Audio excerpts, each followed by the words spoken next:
I pre-recorded this so I could monitor the chat while it plays and interact with you, the viewers of the live stream tonight. So tonight we're talking about navigating border crossings in your RV, focusing on Mexico and Canada because those are obviously the two that might be crossed. I mean, you could go to Guatemala, but you're on your own for that one. And this is a suggested question from Tom Downey, a regular viewer on the live stream, so thanks a lot, Tom. If you would like to suggest a topic you want to see covered, go ahead and throw a chat comment in, and we'll consider it. Remember, this information may be outdated or incomplete, and you should consult the respective country's custom authority for the most up-to-date information. The lists presented may also not reflect a complete list of prohibited items. Again, you're on your own to sort that out. Entering Mexico from the U.S. Obviously, firearms and ammunition without a permit, handguns, rifles, shotguns, ammunition, anything like that, if you don't have a permit, don't take it. Illegal drugs and controlled substances, well, that's pretty obvious. Except I'll note that your prescription drugs should be with a valid prescription, and the way to prove that is just take them in the bottle that came in. Explosive materials, dynamite, blasting caps, detonating cords, tannerite, any of that kind of stuff.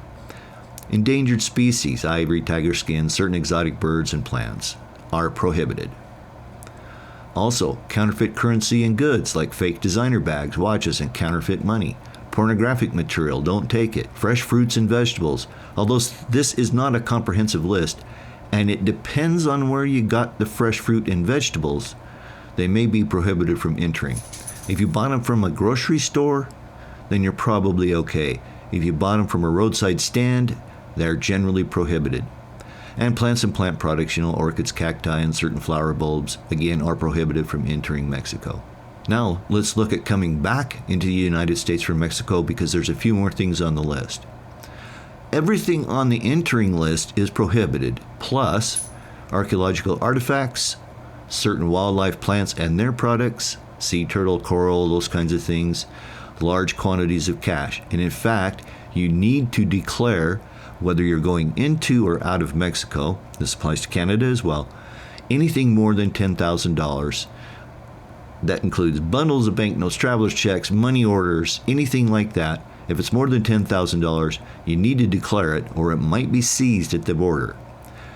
And then, of course, unauthorized export of agricultural commodities, like bulk grains, seeds, unprocessed agricultural products without the proper documentation. Again, say you stopped at a roadside stand and bought something on the way out of Mexico. Technically, you should not be bringing that into the United States. All right, so now let's look at entering Canada from the United States. The list is very similar to what we saw in Mexico. Firearms and weapons without a permit, handguns, rifles, shotguns, ammunition, explosive, fireworks, and ammunition, firecrackers, rockets, dynamite, tannerite, any of those sorts of things are prohibited. Controlled drugs and substances, again, marijuana, cocaine, heroin, prescription drugs without a valid prescription. Again, take the prescription in the bottle you got it in from the pharmacy, and you should be okay. Obscene materials, obvious. Fresh fruits and vegetables, again, not a comprehensive list, but apples, oranges, potatoes, and tomatoes, etc., that are bought from roadside stands. If you buy it from a grocery store, you're probably okay. Plants and plant products, seeds and cuttings, orchids, cacti, certain flower bulbs, those sorts of things are prohibited. Also, live animals and animal products, raw meat, poultry, dairy products, eggs, and honey, again, bought from a roadside stand or something like that. Generally, if you get it at the grocery store, you should be okay. You shouldn't be taking any soil, hay, or straw into Canada. Garden soil, bales of hay and straw are prohibited. Certain wood products are prohibited. They don't want to be transporting invasive pests into Canada. Pathogen infected materials, diseased plants, plant parts or seeds, endangered species, counterfeit money and goods, bags, watches, counterfeit money, etc. should not be taken into Canada. And don't forget to declare you're bringing $10,000 or more into this country. And now looking at exiting Canada back into the U.S., everything on the entering list again, plus archaeological artifacts, certain wildlife and plants, large quantities of cash, again more than 10,000 US dollars, unauthorized export of agricultural commodities, bulk grade seeds, and so on and so forth. Those things are all prohibited from coming back into the U.S. once you've gone into Canada.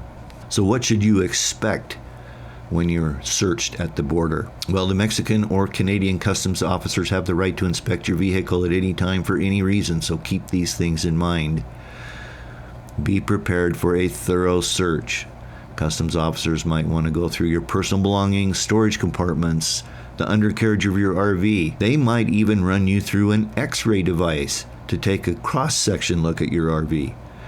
In all cases, stay patient and cooperative. The search is going to take some time, but remember that the officers are just doing their job. Stay calm, be polite, and follow any instructions given. Don't be an ass. And be honest, if you're unsure about any item in your RV, it's better to ask the officers than to risk the penalties for an undeclared or prohibited item. Honesty will go a long way in those situations. Just a quick look at some potential customs penalties.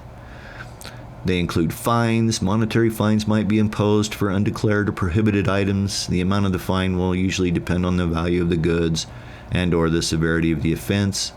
Again, customs officials may confiscate your items if they are prohibited or restricted, and/or if they are not properly declared, and/or if they are not allowed to be brought into the country or taken out of the country.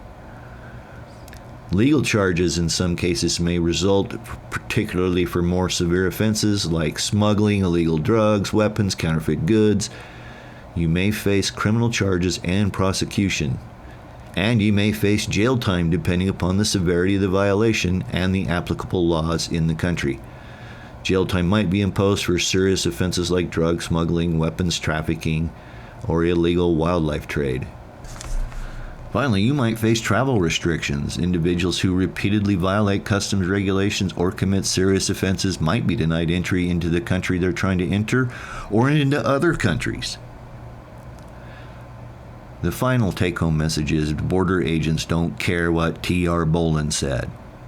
It's important to note that this is just a general overview.